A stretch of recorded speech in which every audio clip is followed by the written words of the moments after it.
আসসালামু আলাইকুম। আজকে শেয়ার করছি টমেটো দিয়ে বানানো নতুন স্টাইলে মাসকলাইয়ের ডাল।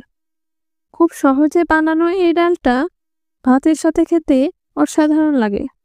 ভিডিওটি স্কিপ না করে পুরোটা দেখবেন।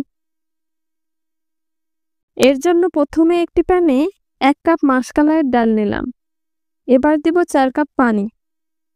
এবার মিশিয়ে দিয়ে দিব একটা পেঁয়াজ কুচি, 4টা কাঁচামরিচ ফালি, 6 থেকে 7 কোয়া রসুন কুচি, একটা টমেটো ফালি, হাফ টেবিল চামচ লবণ, সামান্য হলুদ, হাফ চা চামচ মরিচের গুঁড়া, হাফ চা চামচ ধনিয়া গুঁড়া, 1 চা চামচ আদা রসুন বাটা ও সামান্য জিরা গুঁড়া দিয়ে মিশিয়ে নেব।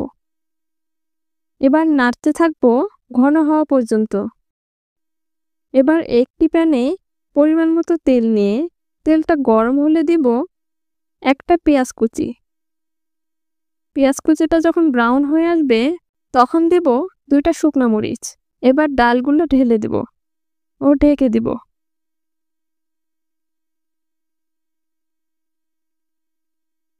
দেখুন কত সহজে তৈরি হয়ে গেল সুস্বাদু এই ডালটা। ভিডিওটি যদি ভালো লেগে থাকে তাহলে লাইক, কমেন্ট ও সাবস্ক্রাইব করে পাশে থাকবেন। ধন্যবাদ সবাইকে। আল্লাহ হাফেজ।